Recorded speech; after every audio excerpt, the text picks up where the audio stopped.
Hey, Merry Christmas, everyone. Merry Christmas. Merry Christmas. Merry Christmas to you. It's so good to have you all here. Oh, we love being here. I love it. I got you guys a gift. What? Yeah. I thought we weren't going to do gifts this year. said no gifts. I know. We I said, but agreed. I couldn't stop myself. You know how I just love to give to you guys. I feel like I'm unprepared. But Oh, I no, don't, don't worry. Here. One for each of you. Oh, should we open at the same time? Is it the same thing? Yeah, on the count of three. Okay. Ready? 1, 2, 3. Do you like it? Well, if like means it's a reaction better than neutral, yes. Okay, Yes, I'll take that. I like this. I would like it, except I just got braces. Seems like Oh. you broke the rules and made us feel, but we appreciate the thought. Okay, good. Yeah. This had to cost a lot of money. Oh no, I got it at the dollar store, so it didn't cost me You really spent anything. a whole $1? Oh no, yeah, it's not that big of a deal. It's really not that big of a deal. Yeah, it's not. It was either get you this or You get guys- you, something different, like that new episode of. Robot! Sidekick! Ready! Go, go, go! Welcome to Robot Sidekick, the show about anything and everything, and with me always is Brian Rudzinski. Hello, J.C. Carlson. Hello, good to see you, my friend. It's good But to enough see you. about us, because we don't matter. Yeah, no. We don't matter we right don't. now, because we have someone way more special than both of us combined. Really? Yeah. Really? Yeah, I would say so. Really? Yeah, I mean, at least in just sheer energy and joyfulness, we have probably the happiest man in Arizona. You probably know him because he's your friend. You probably know him because he is one of Arizona's founding fathers. He's just an all-around good guy. Give it up for Mr. Bill Binder. Hey. Thanks for having me, everybody. Really excited to have you here. Yeah, it's exciting. No, I'm glad I could finally make it down. I've been listening into the show. I said listening. I've been Listening. listening to the show. And not many people listening to it. Yeah. We have a few listeners. Just We a got, little bit I of guess listening. one listener. One listener. Yeah. And so let's get into your background. Sure. Let's dig deep here. Okay.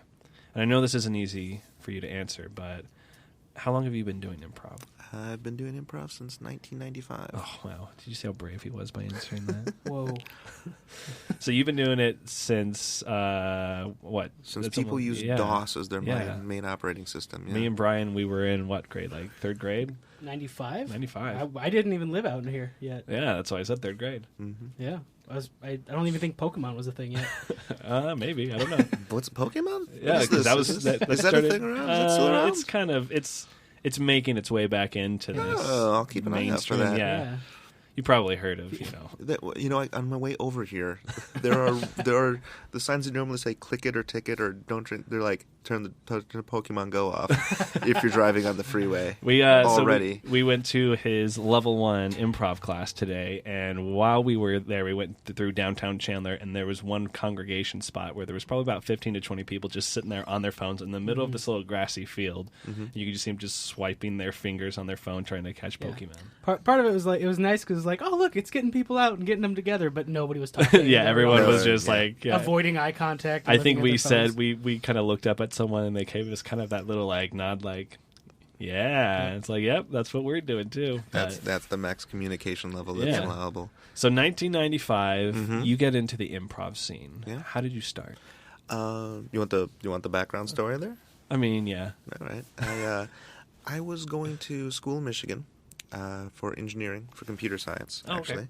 Always the class clown, but never in any focused, organized way. I never got into comedy in any legitimate way. This woman named Sue Stevens, she had been doing improv and comedy going back decades. Oh, wow. And then when the Compass started going to Second City and it became more commercial, she was like, "Hey, Godspeed, love everyone, not my thing." She was Buddhist, vegan, she lived in the house in the middle of the woods with no electricity. Yeah. Yeah, literally in Yeah. the woods with no electricity. And just lived there for a while. And a few years before she met me, she just kind of wanted to do it again. So she went to the engineering school, grabbed a couple engineers, said, "You're doing improv." And it wasn't long form, it wasn't short form, it was just kind of primordial 1958 level Oh, wow. stuff. And in 1994, she just wanted a few more people. Somebody I was in college with was like, "You should meet Bill." And she just met me for a minute. She's like, "Yep, you're good." Yeah, sure. Get up there. You're doing improv. I was like, what's an improv? She goes, well, you're doing it now. Right there. That was So, perfect. Good Yeah, job. so just like kind of a witch came out of the woods and just made me do improv.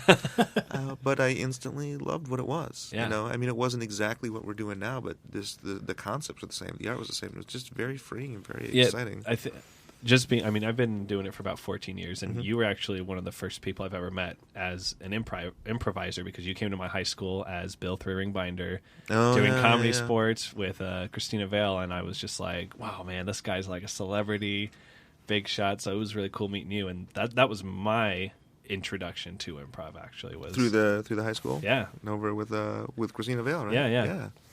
So it was cool seeing that, and then just seeing from there, watching stuff like Whose Line, and then seeing it evolve.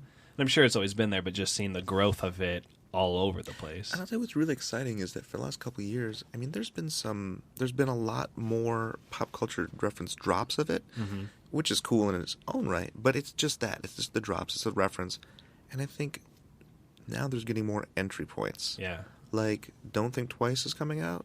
You know, I don't know if anybody listening got to see a sneak preview of that. Me and you got to see it. Yeah. It's first of all, it's a good film. It was a beautiful film. But it's nice that it's just another entry point for improv and for long form. Not that, you know, long form is the only way to do it, but there's a couple entry points for short form. So now we have one for long form, and there's more ways to show your friends and your parents, like, this is what we're talking about. Yeah, exactly. You know? And just kind of seeing the different lives that you see within that. You have the people, and I don't want to spoil the movie, but you just have about 6 different characters that all kind of have what they want out of improv type thing, and you see how it impacts their real life, and it's really great movies. Yeah, and I love Chris Gethard's in that film. Yes. I love what he said when he was talking about it, is that, you know, that film was set in New York City, and New York's a little different than other cities. Yeah. I mean, the basic ideas are the same. But one thing I love that he said is that New York, LA, Chicago, right now everything's under a microscope. Everybody's there. They moved to those cities to do improv as a stepping stone to something else. And so that there's top quality polished work, but there's no experimentation. There's no pushing the envelope. So, but now Minneapolis and St. Louis and North Carolina, they're doing stuff Phoenix. artistically. Yeah. Phoenix, yeah.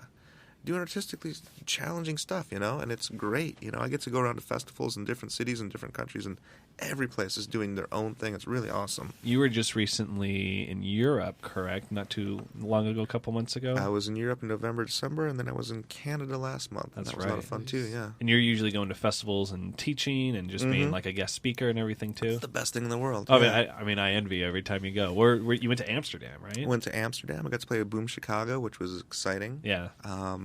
Yeah, I was in Amsterdam.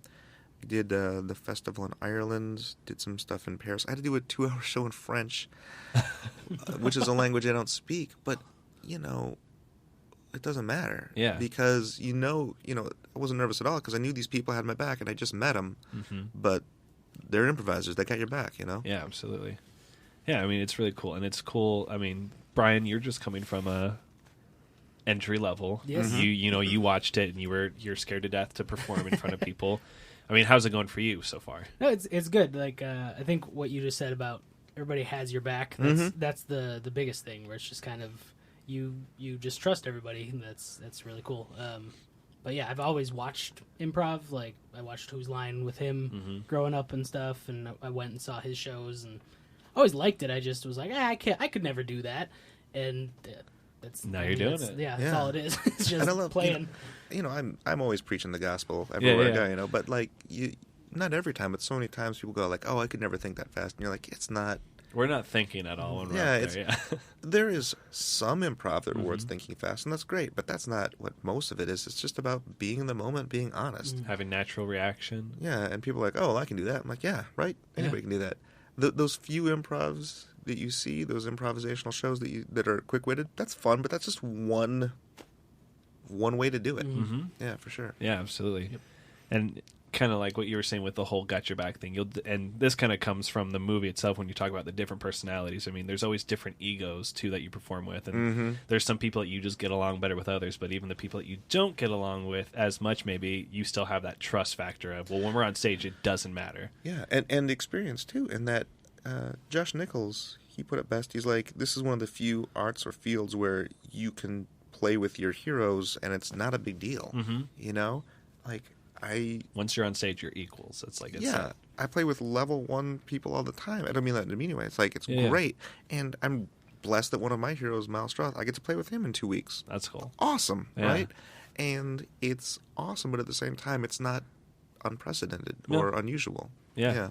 And that's why I love anytime, at the Torch or at Improv Mania when we have things like jams where anyone's welcome to perform together in these kind of anyone go up and do it type games. I mean, to me, that's one of the most fun things to do because you just get different interactions with different people you've never met before, but everyone has that same, focus and that same togetherness that you get no matter where you are. So, and with the jams and stuff too, that you get to experience people who play differently than you do. Yeah. Because when you play with the same troupe all the time, it's like your family. Mm-hmm. But to step out, well, when I was in Canada, I got to play with people from Australia and people from Amsterdam and England and Canada and Tel Aviv, and all of them play different ways.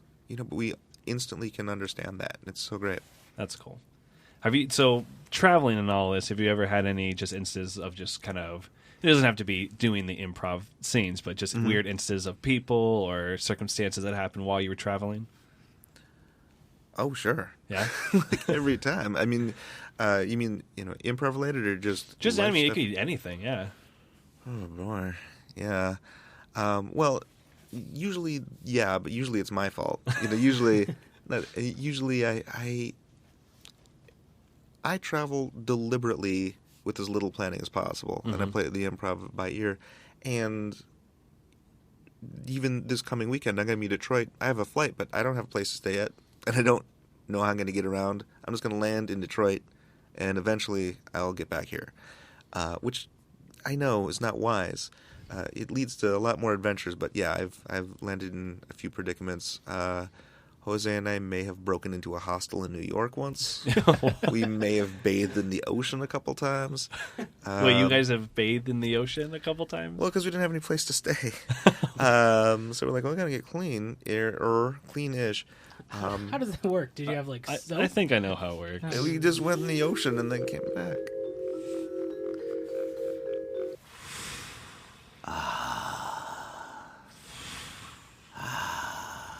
Hey, pass the soap. Oh, you got it. You got it, pal. Oh, man, thanks. Ooh. This is really exfoliating my skin. The salt is so good. Oh, yeah. It feels great. Do you need me to get your back there? No, please. Oh, yeah, here you go. Oh, that feels so good. Oh, man. Feels good. So, where are you from? Are you from around here? Albuquerque. Albuquerque. Yes, nice. you? I have a sister in Albuquerque. L.A. Yeah. Oh, very nice. Yeah. I'm just, traveling here for holiday. Yeah. Nothing like a back scrub from a stranger, right? Oh, yeah. That's what the ocean's for. That's why I come to Coney. It's just, this island's beautiful. I was here a few months ago, a beautiful stranger from Greece. Oh, yeah. Just to rub my buttocks. Oh, isn't that just wonderful? This is nothing sexual. It's Yeah. just, it's the way to stay clean. And people, they say they New Yorkers, man, they're the rudest people. But, man, I have never met a New Yorker that wouldn't scrub my ass. I have never met a New Yorker who wouldn't scrub me, clean me. It's about, this ocean cleanses. Hey, Mr. New Yorker guy. Hey, what's up? Hey, do you mind scrubbing our asses? No, not a problem. All right, Give me that There starfish. you go. Here. Rub your ass right here. Ooh, get good deep in there. See, this is what I'm talking about. Hospitality at its finest. Always. Now quit bugging me. Okay, I sorry. gotta go from New York. See? It's just straight to the point. That's what I love about New York. It sounds like a lovely time. It was a lovely time. Yeah. So, so you live a lot of by the seat of your pants, which is a very improv thing to do. Yeah, I suppose. Much to the chagrin of those who love me. Yeah, just worried about you and where you are at all times. But is there any place in particular that you've loved visiting the most? Like, has there been a place that you said to yourself, I want to go back there? Oh, yeah. I think the first place that comes to mind is Honolulu, and you're like, well, duh. Yeah, jeez. Oh, no. But that's the fact that it's Hawaii is just icing at that point, because, like, the festival down there, it's not right down there on the beach. It's nearby. Mm-hmm. It's actually in Chinatown. But, man, every time I go to that festival or go down there for shows, it's just the most loving community. People there just love improv. They just welcome anyone in there. And it's so great because, on one hand, being on an island like that, their scene is limited. That they don't have a whole lot of different people coming in. Yeah. But on the other hand, they're near enough that they have people coming in from Japan or Europe or all over the world just to travel. Yeah, it's not common that someone comes in, but if someone comes in, they're equally likely to be from pretty much anywhere in the world. So it's such a great scene, and they talk about ohana, which means family, and they really believe it. It's not just something they say. Yeah. And I love going up in Canada because every city in Canada, except Toronto, which has a great scene, and I don't mean Toronto's great. They just don't do the specific thing, but so many other cities in Canada, they don't bring up troops. They just bring up a few people at a time and just go, "Hey, you people that never met each other, you're here for a week. Put a show on." Oh, nice. What a great fun thing. What a great way to learn. Yeah. And that's everyone the kind just of thing. experiment and try something new or just get to know people. You have a coach from London and you go. And I love that. Going back to your saying about different styles, to just go up, have no idea what you're going to do, meet people you never met, spend a week with them, and then do a show, share with an audience, and then go home. I love doing that. How does that make you feel, Brian? That's kind of what this podcast is. Yeah. So, Brian, how does that make you feel? That's just every episode we let someone tell a very important and interesting, very inspiring story, and then we ask Brian, "So, Brian, what have you done?" I took a level 1 class today. Yeah. How's that going? How's level 1 going? No, it's good. It's I've taken 2 classes now so far. One was taught by Dave, and one was taught by Tommy. So that Mr. was Thomas Cannon III. Yes. He's been on here a couple times actually. Yeah. I was listening when he did the Robot Destroyer show. Yeah, that was a good one. I was listening. Yeah, Yeah, lifting. lifting. You That are was a a lifter. Yeah. No, yeah, it's good. There's still a lot of nerves, like getting up in front of people, but it's kind of starting to dissipate a little bit. So When you're in That's always here, good. we don't get to see all the people. Yeah. We just get to let them see us. yeah, I know. Part of me knows that this is going out, but I also don't think anybody listens. So Part of him is the cynic thing. It's like, we're yeah, not it's doing like that well. We don't have any listeners. Well, 3 of them are in this room, and that's out of 5. And that's awesome. I'm glad the level 1 though is going, because that's where the fun's at, right? Yeah. I love being with level 1 classes and I also love working with kids in teen classes when they want to be there. Because there's the kids in teen classes where their parents dragged them, and that's They're like, not here, fun for dropping you them. off, Yeah. and then we'll see you when you get back. But when they want to be there, like between level 1s and kids, that's when they're willing to try anything. They're willing to fail hard, and it almost never fails. Yeah. And they're not in their head. They're not stressed. They're in their head the first day about just saying the right thing, but after that, yeah. Yeah, you could tell today with just the class, it definitely light bulbs started going off because then they really started playing, and they just learned yes and it was really just how far can that go and where can it take you. And once you saw it a couple times on stage, then people were wanting to get up there and try it. You know what I mean? I'm going to ask you. I'm going to put you on the spot. okay. Then there's no wrong answer. I'd love to hear what your takeaway is, because one of the things I've been traveling around this last year is talking a lot about is how we revisit yes and, because we learn yes and in level 1, and then years later we still associate it with the skills we had in level 1. So I would love to hear your takeaway, like on yes and, not to put you on the spot, but just having done it today, Just a general takeaway from yes and. Yeah. What are you yes anding? What kind of things do you think are important to yes and? Or how do you yes and? Well, you have to. You just I think my part of the problem. Some people just from watching the other people do it too, and even myself. But they'll say yes, and for myself, I don't necessarily I say yes, and then I just kind of I don't know exactly how to say it, but I don't necessarily add something sometimes, and that's the problem. I need to go along with it and add on. I think so you give more yes and confirmation of what they said. Yeah, kind of oh yeah, we are doing that, kind of a thing. Whereas instead of we're doing that, and here's what we're gonna do now. Sure.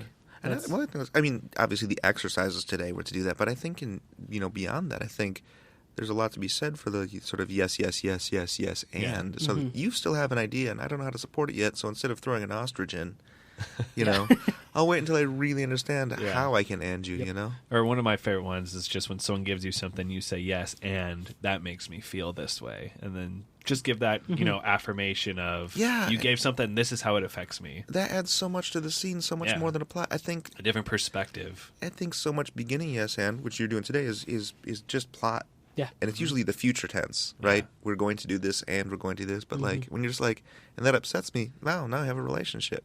That's a gift too, for sure, yeah. And they played a little bit with the 3-line scenes, getting the who, what, and where. And, the first couple ones are very, hello, doctor.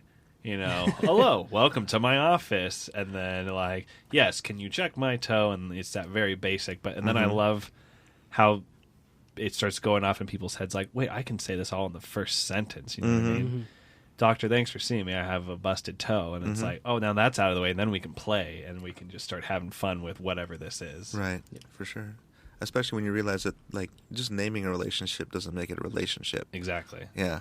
Yeah, there was one person who they were having a conversation, and then he instantly goes, well, you're my daughter, and I haven't seen you for 2 years, so it's the least I can do. And you're just like, oh, that's brilliant. Like, you have a history, and, there's all this stuff we don't know about, but you're here right now, and now it's kind of this reconnection. Like, that to me is always the best things when people give that sort of, that gift. Oh, yeah, absolutely. Yeah. It's all about giving gifts. I feel like the best part, and we were talking about this, the best part about this class is all the people who are in it. Nobody's like trying to outshine anybody or anything like that, which is, I hear, is kind of rare. So, because a lot of people will try to go in there and be real big and real. Yeah, you usually have that one person who already thinks they're a comedian and they can do it, and then they try to just be the weird. Like, we always talk about the energy pass and how we don't want to be that one person that you say pow and then they turn around and go zooby zoo, and it's like, oh, that's not the point of this. Though, and I'm an orangutan. Yeah, exactly. Yeah, I think that's changing too. You know, I think it is still rare, but I think a few years ago that was unheard of because a few years ago,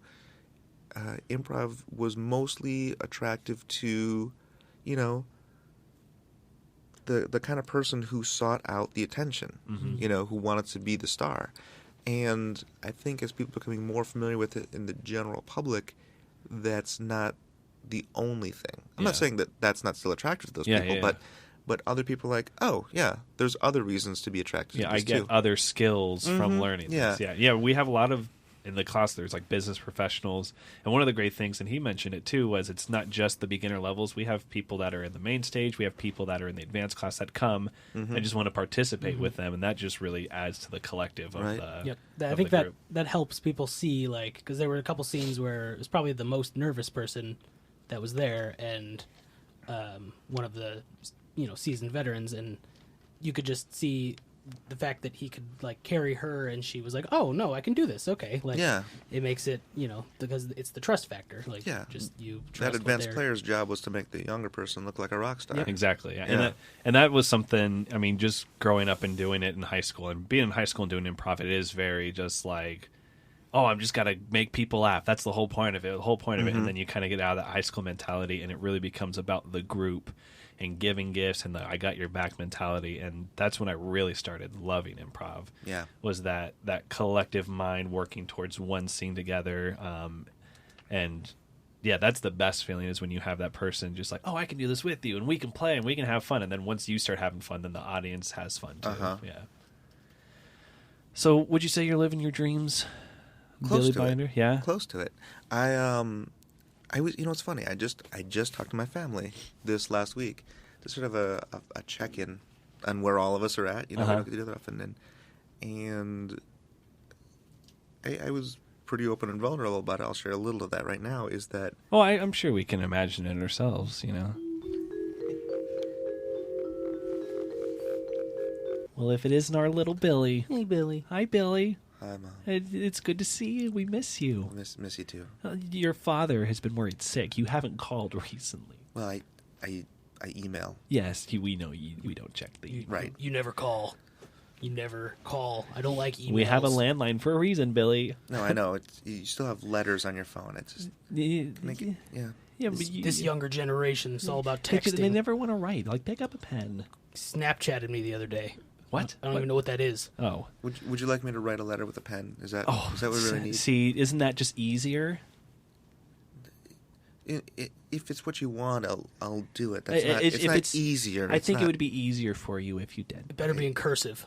Yes, cursive only. We put you through penmanship school. I'm left-handed. Well, just lift the palm. You gotta Okay, lift. you know what? I'm going to write you a letter. Thank you. going to write you a letter Thank you. explaining how to log in and Yes. check your email. Okay. Well, that'll help. You know, I love you guys. We love you. How is everything? Are you doing okay? Everything's fine. We heard you bathed with a bum in New York. Yeah. You say that so scornfully. No, it's I fine. didn't raise my son to be bathing with no bum. What? Dad, tell me what's going on. Why the grief? I didn't raise you that way. I You- brought you up to be better than that. What's better than that? I am proud of my clean bum. He does have a nice Look, clean come here. bum. Hold on a second. Yes. What? That is a clean. It is bum. clean, Frank. Well, I mean You that could that eat is that is pretty clean. You could It eat a is clean. pizza off of that. Yeah. Speaking of which, I'm pizza's not- on the way. Oh, Yep, Okay. Florentino's, so be hungry. So, my favorite. how is everything going out in the business world, Bill? It's going great. Yes. It's going great. Go shows are going. Yeah? How's things going with you guys? Oh, the sex has been amazing. good. High five. Heyo, baby. You know what? I'm glad to hear it. We were thinking of taking a trip to Hawaii, Honolulu. She wants to go to Hawaii. We want to see you, it's Bill. too- We want to see you at work. We want. What would that be like? I wonder.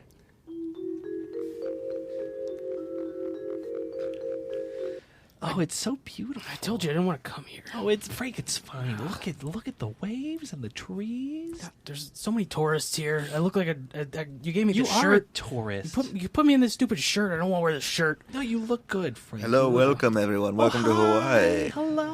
Aloha, ohana. Aloha. What do you want to sell us? What's going on here? Nothing. I just wanted to welcome you to our island. Although I would like to offer you perhaps part of this haupia pie. Oh, Delicious that haupia sounds pie. It's native. coconut and butter and pineapple is quite delicious. Oh, we have to try it, Frank. It's what the natives are eating. I don't like pineapple. You don't have to eat the pineapple parts. Just pick them out. Oh, if we don't take the pineapple, the people who make the pineapple will be very disappointed. See? Oh, we don't want to upset the gods of the No, island. what would that be like?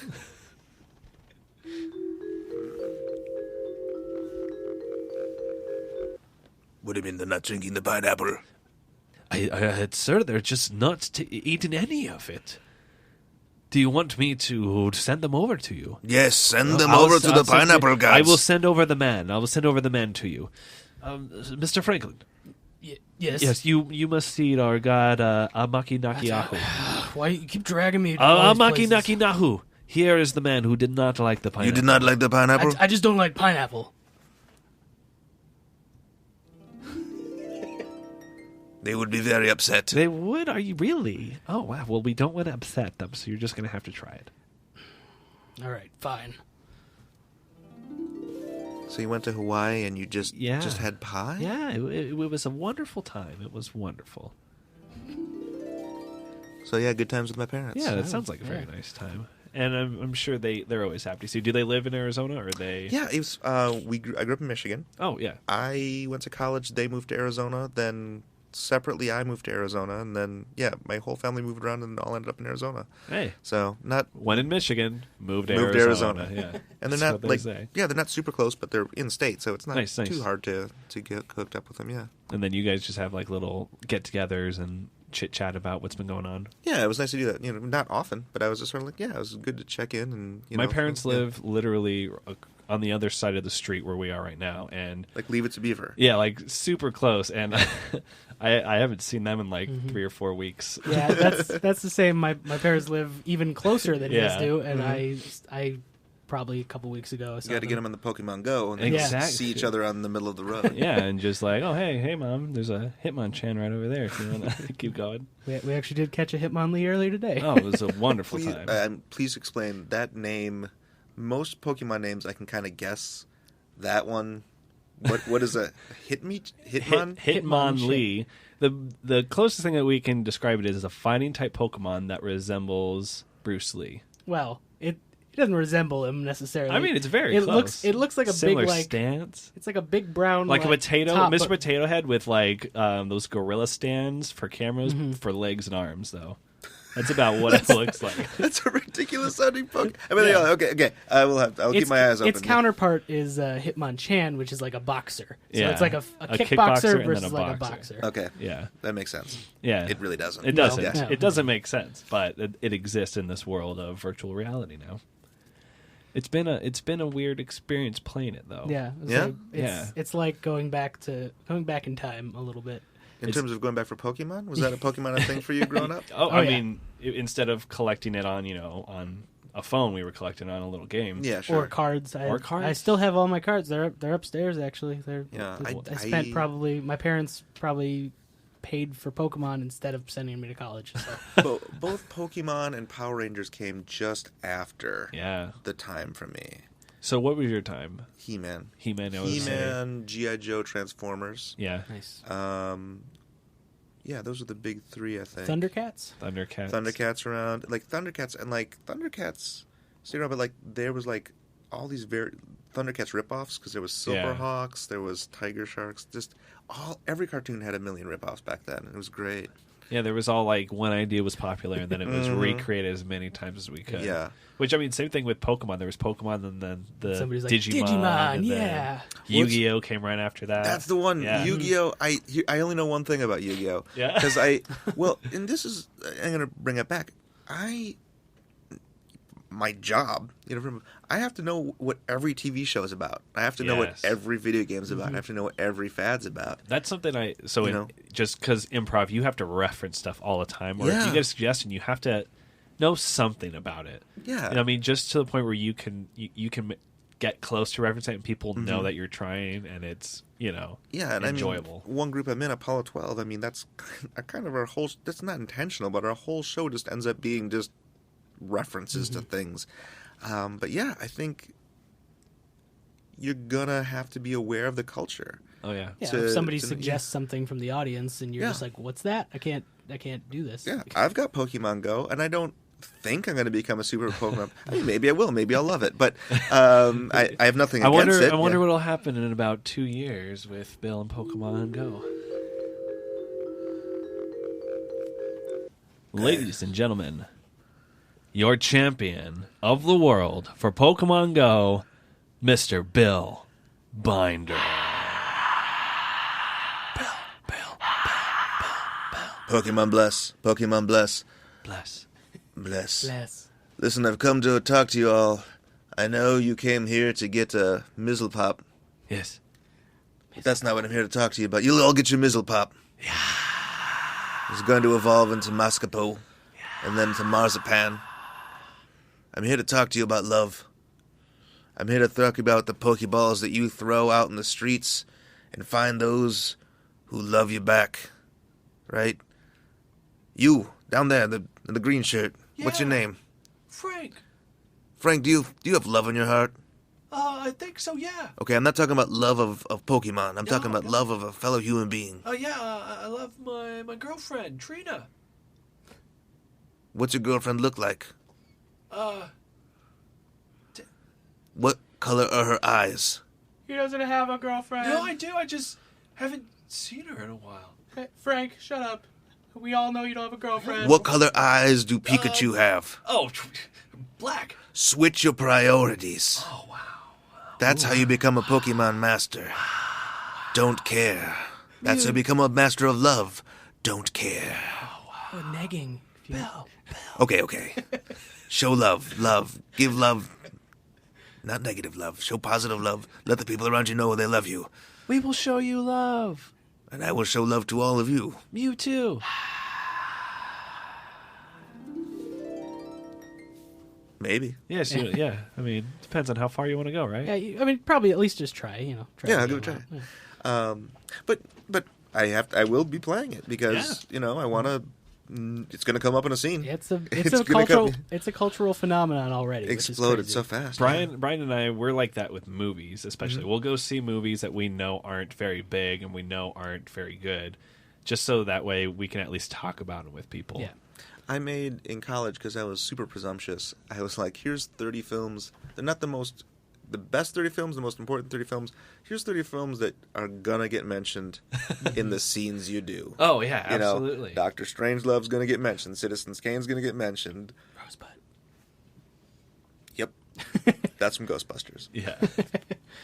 No, yeah. There's, I mean, at least once per show, there's a reference that I don't know something, and then I'll scan on my phone and I'll just look it up just to get get wrapped around it. Or if it's a movie, I'll like go look at clips from the movie or just like important things from the movie, just so if it ever comes up again, I can at least, be close to at least referencing it, or just be close to at least being able to capture what it's all about. I delighted. I was just I've been watching the Star Trek films, getting ready for Star Trek Beyond, and Very excited. had some folks after a practice. I'm like, I'm watching Wrath of Khan if anyone wants to watch it, and a few people had never seen it.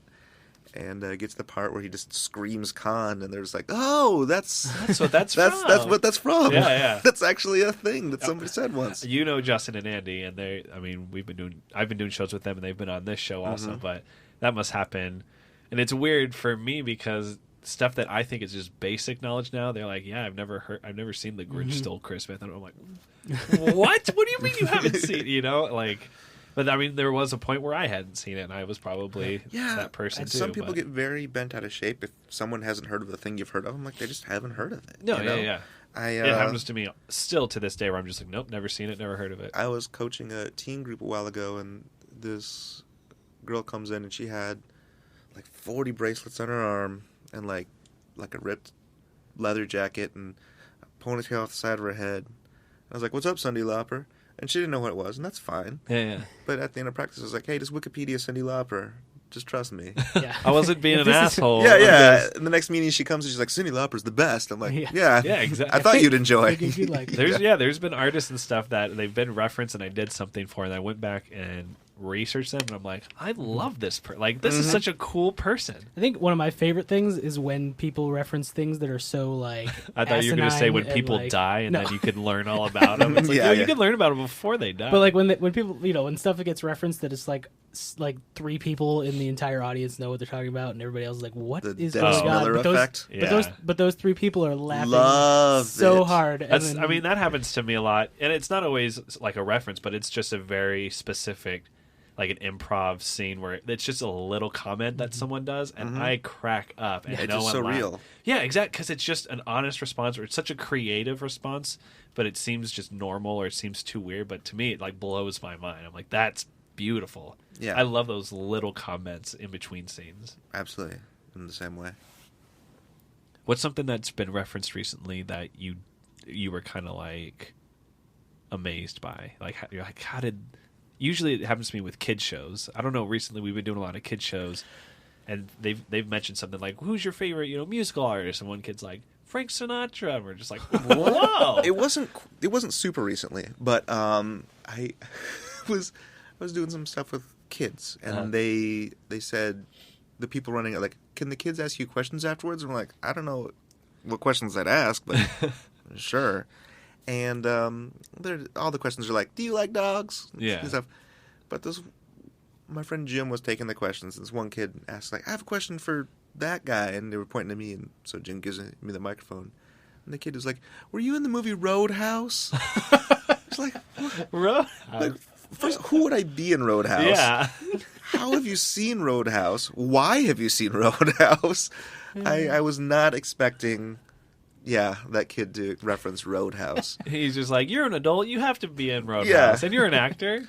I also, on the other end of the spectrum, had a kid who I was doing a workshop with. I referenced The Little Engine That Could. Oh, yeah. Mm-hmm.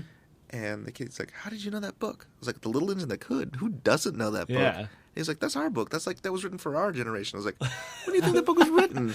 And he's like, I don't know, like 1999? Yeah. I was like, well, I don't know when it was written, but let's look it up. And it was like written like 1884. Yeah, it's an old one. I was like, yeah. my great grandparents did that book. What I found really weird, like I was doing some birthday shopping for my 2-year-old nephew, and I was looking at the bookstore, and I was like looking at the kids' books, and I find it odd that there's like new kids' books that are being written. I don't know why that kind of weirds me out. It's just like you're going to be raised on totally different stories than I was, and that's kind of weird to me. Like, I mean, depending on what their parents read. There was one book that was yoga for bedtime. Like, teach your little kid to do yoga before bed. Well, I think there's a difference in that. I mean, that's not going to be something that's treasured and passed on to their Yeah. children. Well, no. You know, there's. But I mean, there were like all sorts of different like stories that I was looking through, and I'm like, yeah, this could be the book that they love so much. There's new children's books. Harry Potter, right? Yeah. You know, we think of lots of children's books have been around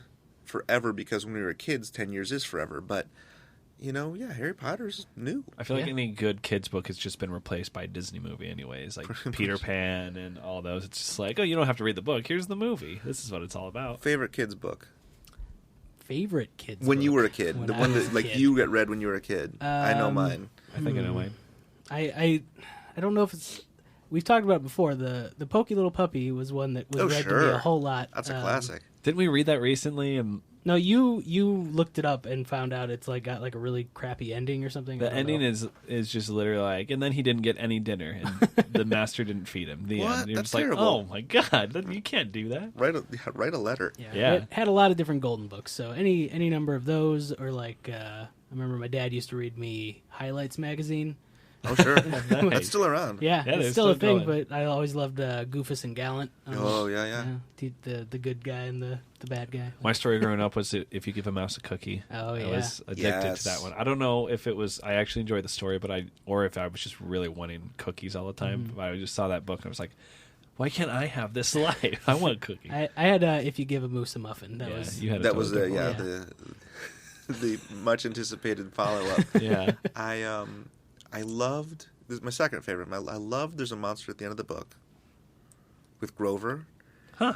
Are you not? No, we're I'm not. experiencing the phenomenon we just talked Yeah, about. yeah. I'll come back to it in a second. My All favorite, right. though, I know you don't know. My favorite was called Miss Nelson is Missing, which is about a school teacher who the kids were terrible, so she just came in disguise as a sub and was just the worst substitute. No, I do that. She came in like an old lady. Yeah, Miss Viola And Swamp. Viola Swamp. I remember this. That was yeah. great, and I love that one. I don't know Oh, why, wow. but no, monsters in this book. See, if that would be Yeah. something, if I was like, let me get a famous person in a story, or they're like, oh, Miss Viola Swamp, I'd be like, On it. whoa, Yeah, oh how do you my know God. that? Like that's a showstopper right there. When you're like, give this guy like a round of applause for just that reference. I think cultural enrichment. Now, if you don't know Monster in this book, it was a book starring Grover, lovable Grover, and he's warning you consistently to not continue turning pages. Oh my gosh! Because the name of the book is "There's a Monster in this book," and Grover, being aware that he's in the book, is terrified. That's super That's- meta yeah, right I It's was there. gonna say. super meta, and he's like you turn the page, and like the next page is like Grover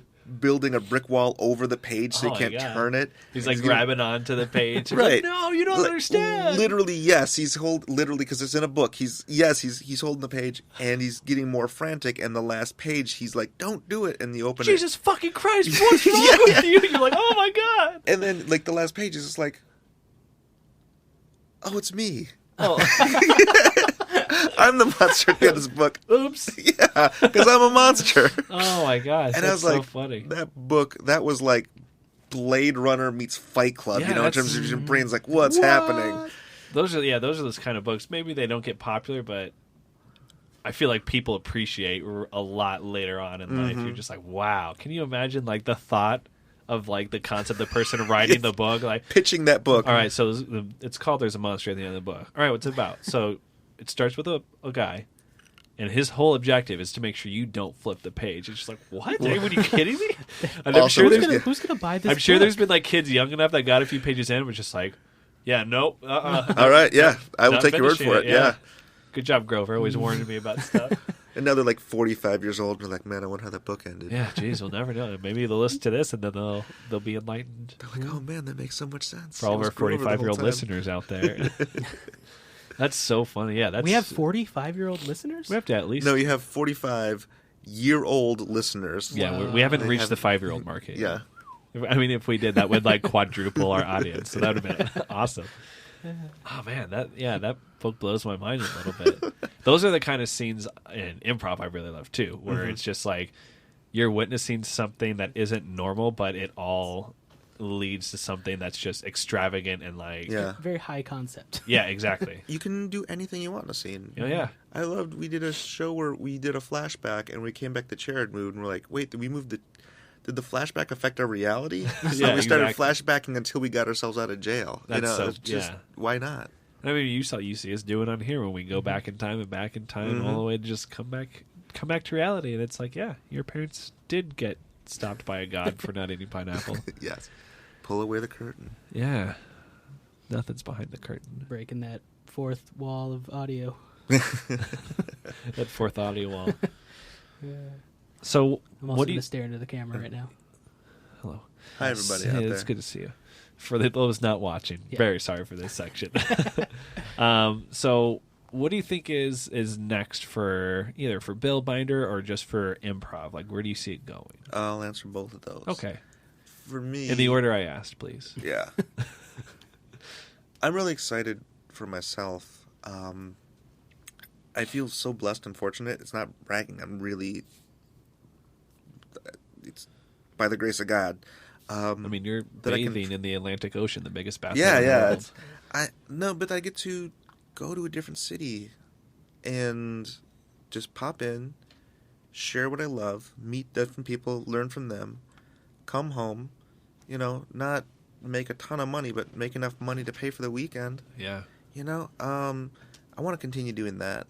But I think the next phase for me is I've been really loving what's going on with the Improv Network. improvnetwork.org, check it out. But that we're really working this year on getting more teachers because so many theaters are willing to bring out above me level and above. I just did a hand gesture, which makes no help to me. But, people are going to bring out Susan Messing, Craig Gakowski, but there's so many great teachers who aren't known at all, but have great thoughts. Yeah. And, we started asking, why aren't you bringing these people out? And, we just don't know who to ask. We don't know what the expectation is. So, working on these tools to just get those teachers out there. And I really want to help, go on tour with these other teachers and just get everybody exposed to everyone's teachers. Because if you can have 12 teachers come to your theater over the course of a year, your theater's going to be so much better. Yeah, and you as a teacher too, just bouncing off of other teachers and just Yeah. learning about how they do things and getting different concepts and ideas. Yeah, and also encouraging teachers when you're there for the whole weekend. So Yeah. just ask, learn yourself. How do you do things here? Because you learn something from every theater you go. Every theater I go to, every festival I go to, I'm like, that's a cool way of both the art and how you run your theater. And you run the Phoenix Improv Festival here in Arizona, so Yeah. just going to all the different festivals, has that inspired you to do things differently for the festival here? 100%. Okay. And I'll tell you what, that our first two festivals, no, because our first two festivals in 2002, 2003 were so small. Yeah. But in 2004, I went to a festival that wasn't good. I won't name it.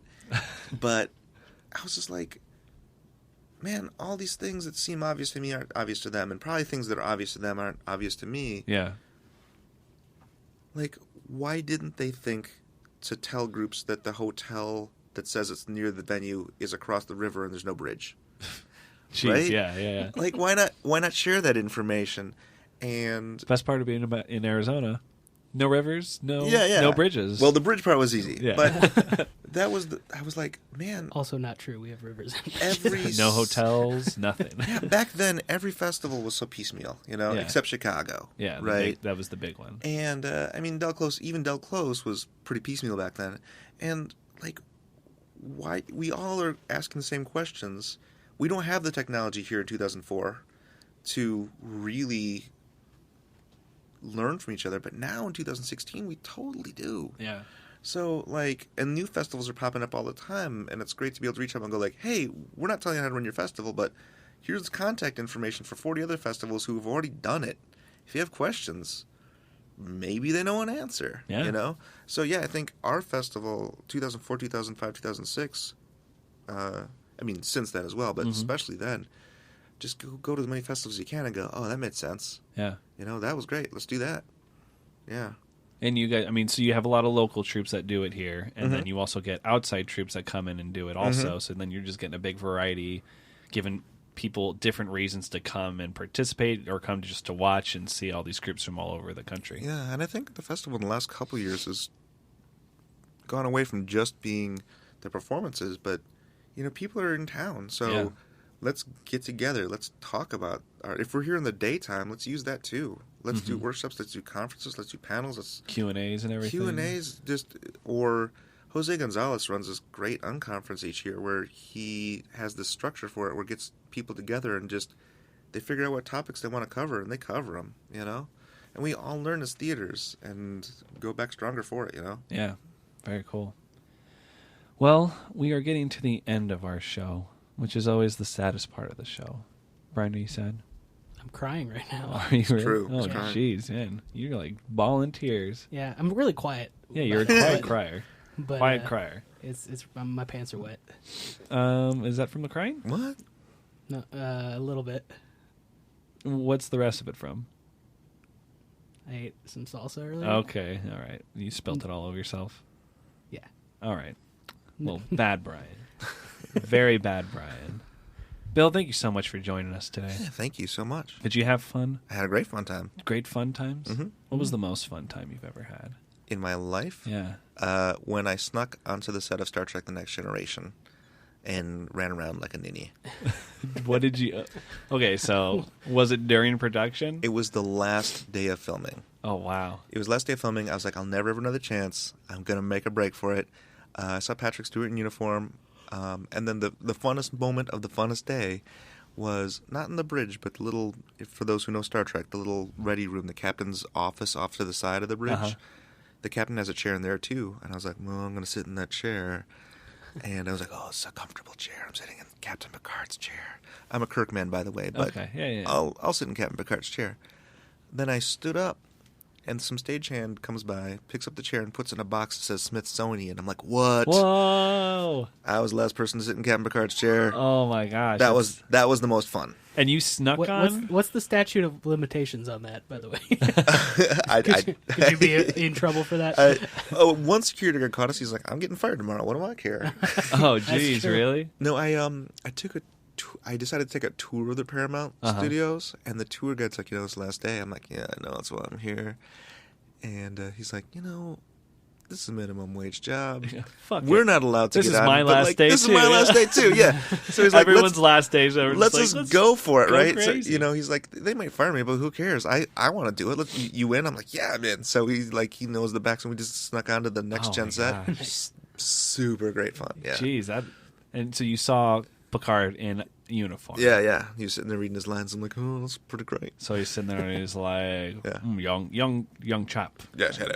Yes. Yeah, hello, young chap. Was he a what method actor? Yes, he's very method. I mean, that's kind of how he talks, right? Yeah. Yeah. Oh, that was man. good. That was a good Patrick Stewart. I've snuck onto a set before, not as impressive or cool as that, but it was here in Arizona. And it was for the movie The Kingdom. Oh, And yeah, sure. Jamie Foxx, and it was supposed to set in Afghanistan, so naturally they filmed it here in Arizona because Right. it's the thing that most. So it was over at the ASU East campus, and they built this big set to make it look like a city. Where? So where they have like housing for they did two of them. Mm-hmm. They had this military housing and like ballpark Yeah. scene where everyone's playing and all of a sudden they're like shit gets real and everyone starts running around. Okay. And then another one where that one was they just left it because they had that space and that just kind of worked for them. Sure. The other one they actually built up a city. So and it was the scene where they're driving like the SUV in there and then all of a sudden people just start coming out of the building, start shooting down at them and they're like, oh no, Whoa. no, and then they have to drive off. And then they did the chase scene on the freeway before it got built. So it's funny seeing that movie because you see a lot of like the Arizona symbols on all the freeway as they're driving through it and stuff. You're like, oh, that was here. Yeah, we snuck on and we just checked it out and saw all the stuff. And I think one of my friends took one of the license plates off of the cars. And we're just like, oh my god, that was so cool. Had to take a souvenir, but yeah, that was a lot of fun. Just seeing you saw the back of the set, which was just boards and 2x4s, and then you go on the other side of it, and it literally just looks just like it. And you're like, wow, this is crazy. How about you, Brian? I don't think I've ever snuck onto a set. All right, unfortunately. perfect. Yeah, I'm boring. You ever snuck on anything? Snuck-ons. Sneak-ons. You've put some sneaks-ons. I feel like I've definitely like snuck into a spot in a concert where I wasn't supposed to be, but Okay. I don't The remember VIP section. I don't remember what concert. Like, I was like into the pit, like when I bought tickets for like a seat back there. But Oh, okay. Things like that. Oh, rebel. Yeah, Like, I'm going to see Veruca Salt up close. Yes. No one. I mean, no if you one see can Veruca actually- Salt, you got to see it up close. I want to see every scratch Bjork does on that ice. So, thank you, Bill, for joining us today. Thank you. And I hope you come back and see us sometime. Love to. Yeah, we'll have to get some Apollo 12ians or Torchians or any Ians that you know. Do you know any Ians? I know some Ians. All right, yeah, we'll try to get some Ians on here. Okay. So, do you have anything that you want to plug before you go? If you're seeing, you can see me in Detroit this weekend or in Los Angeles in 2 weekends. But other than that, just come by the Torch any weekend. Saturday at 9 o'clock is the Neighborhood Show. That's a show I enjoy doing. Yeah. Yeah. And then you also have the Phoenix Improv Festival, which is once a year. That is coming up in April of 2017. We're already starting to get ready for that, so that's going to be a fun time. Nice. Very cool. You can check us out on SoundCloud, iTunes. Go on and download it there. Give us a like and subscribe. And then be sure, if you're on any of these platforms, like and subscribe on our YouTube channel. We're going to have some new videos coming out. Very exciting stuff. Like us on Facebook. Rate us on iTunes. On all of those places. Comment on YouTube. You can Why see not? myself at Improv Mania, and Brian maybe here shortly. Maybe you can follow me on Instagram. I recently changed my name. Yeah, what is it? Now it is at Goddamn Gentleman. Okay. Not Brian doesn't have an Instagram anymore. So Well, Where can we find you on Pokemon Go? ooh, wow, what am I? it's my talking last about? name backwards. That's my. I think I'm capital J, capital C Carlson. I actually manage that one. Nice. But right now you can find me in my house. Very nice. Yeah. So if you're looking for me. In about 30 minutes, you can find me in my bed. All right. So thank you, Bill. Yeah, thanks And for we being on. will see all of you next time. Bye. Bye.